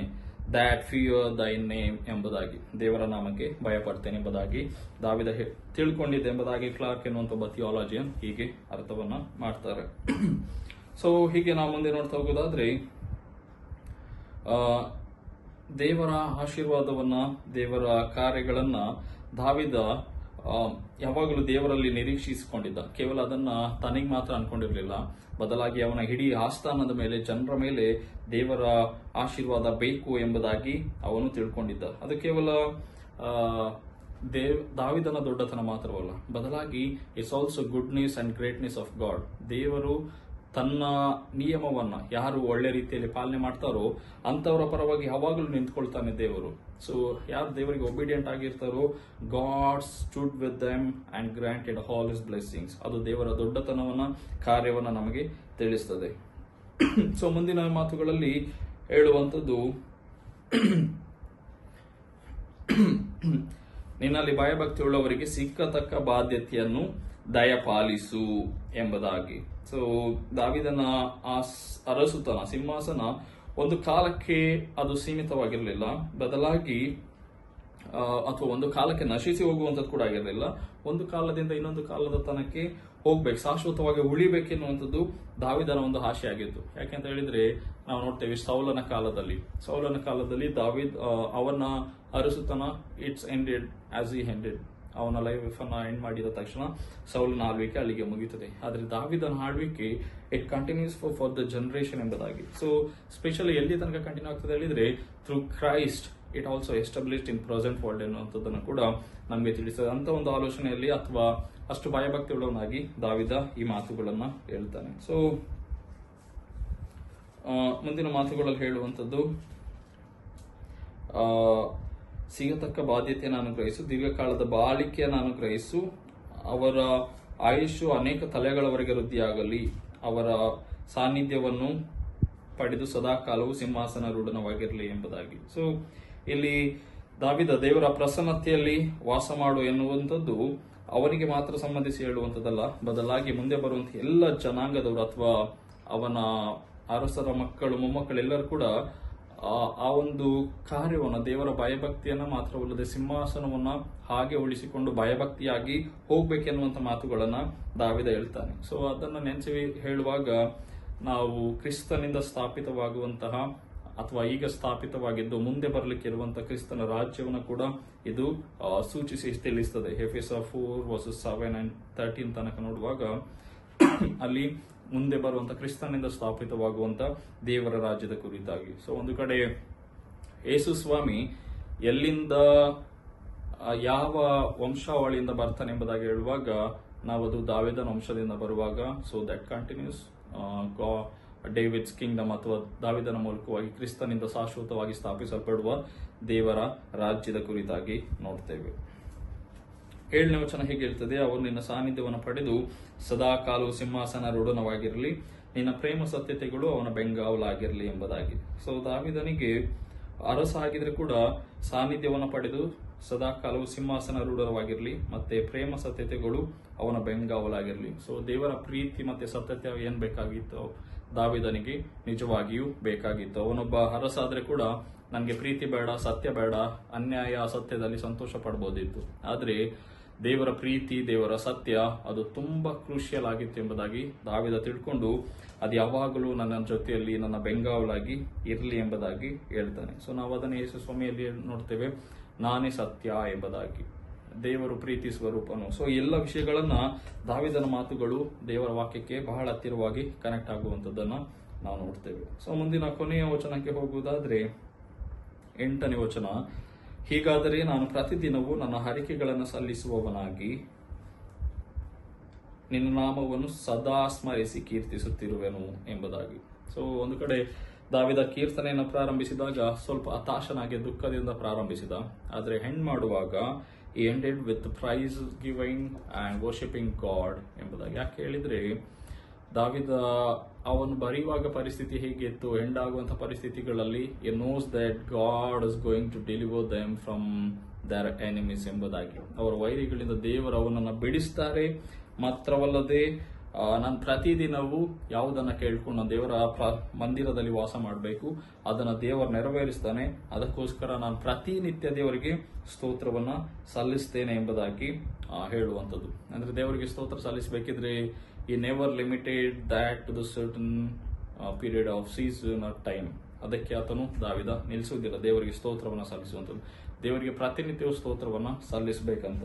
ನಾವಾದ್ರೆ ಸಹಜವಾಗಿ ದೇವರಿಗೆ ಸ್ತೋತ್ರವನ್ನು ಸಲ್ಲಿಸಲಿಕ್ಕೆ ಒಂದು ಟೈಮಿಂಗ್ಸ್, ಬಾಕಿ ಟೈಮಲ್ಲಿ ದೇವರಿಗೆ ಸ್ತೋತ್ರ, ದೇವರನ್ನ ನೆನಪು ಮಾಡುವುದಿಲ್ಲ ಅಂತ ಆಟಿಟ್ಯೂಡ್ಗಳು ಇರ್ತದೆ. ಆದರೆ ದಾವೀದ ಕೊನೆಯ ವಚನದಲ್ಲಿ ಹೇಳುವಂಥದ್ದು, ಪ್ರತಿದಿನವೂ ನನ್ನ ಹರಕೆಗಳನ್ನು ಸ್ಮರಿಸುವೆನು, ನಿನ್ನ ನಾಮವನ್ನು ಸದಾ ಸ್ಮರಿಸಿ ಕೀರ್ತಿಸುತ್ತಿರುವೆನು. For ever I will praise, I will worship you God ಎಂಬುದಾಗಿ. ಸೊ ಹೀಗೆ ಹೇಳುವಾಗ ಇದಕ್ಕೆ ಒಬ್ಬ ಥಿಯಾಲಜಿಯನ್ ಹೀಗೆ ಹೇಳ್ತಾರೆ, ಸ್ಪರ್ಜನ್ ಎನ್ನುವಂಥವರು, God daily performs his praises, vows, and keeps his command with us, but let us not forget ours ಎಂಬುದಾಗಿ. ದೇವರು ಯಾವಾಗಲೂ God daily performs his praises and commitments, vows to keep his covenant with us, but let us not forget ours ಎಂಬುದಾಗಿ. ದೇವರು ಯಾವಾಗಲೂ ನಮ್ಮ ಜೊತೆಯಲ್ಲಿ ತನ್ನ ನಂಬಿಕೆಯನ್ನ, ಪ್ರೀತಿಯನ್ನ, ಒಂದು ಆ ಕವನೆಂಟ್ ಒಡಂಬಡಿಕೆಯನ್ನ ಸ್ಥಿರವಾಗಿ ಇಟ್ಟುಕೊಳ್ಳುವಾಗ ನಾವು ನಮ್ಮ ಕಡೆಯಿಂದ ಏನ್ ಮಾಡ್ಬೇಕು ಅದನ್ನು ಯಾವತ್ತಿಗೆ ಕೂಡ ಮರಿಬಾರ್ದು. ಹಾಗೆ ಮರೆಯದಿದ್ರೆ God will surely be with us for ever ಎಂಬುದನ್ನು ದಾವೀದ ತಿಳ್ಕೊಳ್ತಾನೆ. And we also call to do the same ಎನ್ನುವಂಥದ್ದನ್ನು ಕೂಡ ನಮಗೆ ತಿಳಿಸ್ತದೆ. ಸೊ ಈ ಕೀರ್ತನೆಯಲ್ಲಿ ಸಣ್ಣ ಕೀರ್ತನೆ ಆದ್ರೆ ಕೂಡ it has a huge contents. ಏನಂತ ಹೇಳಿದ್ರೆ ದಾವೀದ ಎಲ್ಲ ಪರಿಸ್ಥಿತಿಗಳಲ್ಲಿ ದೇವರ ಸಹಾಯವನ್ನು ಬೇಡ್ತಾ ಇದ್ದ. ಯಾವುದೇ ಮೂಮೆಂಟ್ ಅಲ್ಲಿ ದೇವರನ್ನ ತಿರಸ್ಕರಿಸಲಿಲ್ಲ. ದೇವರ ಸಹಾಯ, ದೇವರ ಏನ್ ನನಗೆ ಬೇಡ ಎಂಬುದಾಗಿ. ಇನ್ನೊಂದು ಕಡೆಯಲ್ಲಿ ದಾವೀದ ಬಂಡೆ ಅದು ದೇವರ ಸಹಾಯ, ದೇವರ ಹತ್ರನೇ ಹಾತ್ಕೊಂಡ್ರೆ it's the safe and secure places ಎಂಬುದಾಗಿ ತಿಳ್ಕೊಳ್ತಾನೆ. ಮತ್ತೆ ದೇವರ ಗುಡಾರದಲ್ಲಿ ಯಾವಾಗಲೂ ವಾಸ ಮಾಡ್ಬೇಕಂತ. ನಮ್ಗೆ ಯಾವಾಗಲೂ ದೇವರಿಂದ ಬಿಟ್ಟು ದೂರ ಸರಲಿ ಜೀವಿಸಲಿಕ್ಕೆ ಆಸೆ ಪಡ್ತೇವೆ. ಆದರೆ ದಾವೀದ ಸಂತೋಷ ಪಡುವಂಥದ್ದು, ನಿನ್ನ ಬಿಡಾರದಲ್ಲಿ ನಾನು ಯಾವಾಗಲೂ ವಾಸಿಸುತ್ತಾನೆ, ನಾನು ಸ್ತುತಿಸುವಂತವನಾಗಿರ್ಬೇಕೆನ್ನುವಂತ ಒಂದು ಅಂಬಲ್ ರಿಕ್ವೆಸ್ಟ್ ಅನ್ನ ದೇವರಲ್ಲಿ ಪ್ರಾರ್ಥನೆಯನ್ನ ಮಾಡ್ತಾನೆ. ಮತ್ತೆ ದೇವರ ಪ್ರೀತಿ ಸತ್ಯತೆಗೆ ಅದು ಯಾವಾಗಲೂ ಅವನ ಜೊತೆಯಲ್ಲಿ ಇರಬೇಕೆಂಬುದಾಗಿ ದಾವೀದ ಯಾವಾಗಲೂ ಪ್ರಾರ್ಥನೆಯನ್ನ ಮಾಡ್ತಾನೆ. ಕೊನೆಯದಾಗಿ ಅವನು ಹೇಳುವಂಥದ್ದು, ಯಾವಾಗಲೂ ಪ್ರಾರ್ಥನೆ ಮಾಡುವಂಥದ್ದು, ನಿನ್ನ ಜೊತೆಯಲ್ಲಿ ವಾಸ ಮಾಡುವಂಥದ್ದು ಮಾತ್ರವಲ್ಲ, ನಾನು ಯಾವಾಗಲೂ ನಿನಗೆ ಸದಾಕಾಲ ಗ್ರಾಟಿಟ್ಯೂಡ್ ಆಗಿ ಇರಬೇಕು, ಯಾವಾಗಲೂ ಸ್ತುತಿ ಸ್ತೋತ್ರಗಳನ್ನು ಸಲ್ಲಿಸುವಂತ ಒಬ್ಬ ವ್ಯಕ್ತಿಯಾಗಿ ಇರಬೇಕೆಂಬುದಾಗಿ ತನ್ನ ಮಾತುಗಳಲ್ಲಿ ಹೇಳುವಂಥದ್ದನ್ನ ನಾವು ನೋಡ್ತೇವೆ. ಸೊ ನಮಗೆ ಕೂಡ ದೇವರನ್ನ ಯಾವುದೇ ಒಂದು certain period of time, season, context, circumstance ಯಾವುದಕ್ಕೆ ಕೂಡ ಲಿಮಿಟ್ ಮಾಡದೆ God is for ever, God is with us in every time ಎನ್ನುವಂಥದ್ರಲ್ಲಿ ಎಲ್ಲ ಟೈಮಲ್ಲಿ ದೇವರಿಗೋಸ್ಕರ ಜೀವಿಸಬೇಕು, ದೇವರನ್ನ ಸ್ತುತಿಸಬೇಕು. ಹಾಗಾಗಿ ಅಂತ ಜೀವಿತ ನಮ್ಮೆಲ್ಲರದಾಗಲಿಕ್ಕೆ ದೇವರ ಆತ್ಮ ನಮಗೆ ಸಹಾಯ ಮಾಡಲಿ. ಆಮೇಲೆ ಪ್ರಾರ್ಥನೆ ಮಾಡುವ. ನಮ್ಮ ಆಶ್ರಯವು, ಬಂಡೆಯು, ಕೋಟೆಯು, ಗುರಾಣಿಯು ಆದಂಥ ನಮ್ಮ ದೇವರೇ, ನೀನು ನಮ್ಮ ಆಶ್ರಯಗಿರಿಯು, ನೀನು ನಮ್ಮ ಗುರಾಣಿಯು ಆಗಿರುವುದಕ್ಕಾಗಿ ಸ್ತೋತ್ರವಾಗಲಿ. ದಾವೀದನ ಜೀವಿತದಲ್ಲಿ ನೀನು ಹೇಗೆ ಕಾರ್ಯವನ್ನು ಮಾಡಿ ಅವನ ಮೂಲಕವಾಗಿ ಅವನ ಸಂತಾನದವರಿಗೆ, ಅವನ ಇಡೀ ಜನಾಂಗಕ್ಕೆ ನೀನು ಆಶೀರ್ವಾದವನ್ನು ಅನುಗ್ರಹಿಸಿದೋ, ಅದೇ ರೀತಿಯಲ್ಲಿ ನಮ್ಮೆಲ್ಲರ ಜೀವನದಲ್ಲಿ ನಿನ್ನ ಕಾರ್ಯವನ್ನು ಮಾಡೆಂಬುದಾಗಿ ಬೇಡ್ತೇವೆ. ಮಾತ್ರವಲ್ಲದೆ ದಾವೀದನಲ್ಲಿ ಇದ್ದಂಥ ನಂಬಿಕೆಯನ್ನು ನಮ್ಮಲ್ಲಿ ಹುಟ್ಟಿಸು.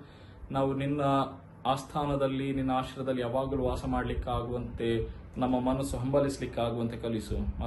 ಮಾತ್ರವಲ್ಲದೆ ಎಲ್ಲ ಪರಿಸ್ಥಿತಿಗಳಲ್ಲಿ ನಾವು ನಿನ್ನನ್ನು ಆರಾಧಿಸಿ, ನಿನ್ನನ್ನು ಸ್ತುತಿಸಿ, ನಿನ್ನ ಸಂಬಂಧದಲ್ಲಿ ನಿತ್ಯವೂ ಜೀವಿಸಲಿಕ್ಕಾಗುವಂತೆ ನಮ್ಮನ್ನು ಬಲಪಡಿಸಿ ಎಂಬುದಾಗಿ ಬೇಡ್ತೇವೆ. ಹೇಗೂ ಸ್ವಾಮಿ, ಇಲ್ಲಿಯ ತನಕ ನಮ್ಮ ಜೊತೆಲಿದ್ದದಕ್ಕಾಗಿ ಸ್ತೋತ್ರ. ಇಲ್ಲಿಯ ತನಕ ನಮ್ಮ ನಿನ್ನ ಸೇವೆಯಲ್ಲಿ ಉಪಯೋಗಿಸಿದ್ದಕ್ಕಾಗಿ ಸ್ತೋತ್ರ. ಮುಂದಿನ ದಿವಸಗಳಲ್ಲಿ ಕೂಡ ನೀನು ನಂಬಿಗಸ್ತನು, ನೀನು ನಮ್ಮ ಜೊತೆಲಿರುವಂಥವನು ಎಂಬುದಾಗಿ ತಿಳಿದುಕೊಂಡು ನಾವು ಕೂಡ ಅದೇ ಸಂಬಂಧದಲ್ಲಿ ಜೀವಿಸಲಿಕ್ಕಾಗುವಂತೆ ನಮಗೆ ಕಲಿಸು. ಈ ರಾತ್ರಿ ವೇಳೆಯಲ್ಲಿ ಆನ್ಲೈನ್ನಲ್ಲಿ ಪಾಲ್ಗೊಂಡ ಎಲ್ಲರಿಗೆ ಸ್ತೋತ್ರ ಹೇಳ್ತೇವೆ. ಎಲ್ಲರ ಹೃದಯದಲ್ಲಿ ಕಾರ್ಯ ಮಾಡು, ನಿನ್ನ ವಾಕ್ಯದ ಮೂಲಕವಾಗಿ ಬಲಪಡಿಸಿ ಎಂಬುದಾಗಿ ಬೇಡ್ತೇವೆ.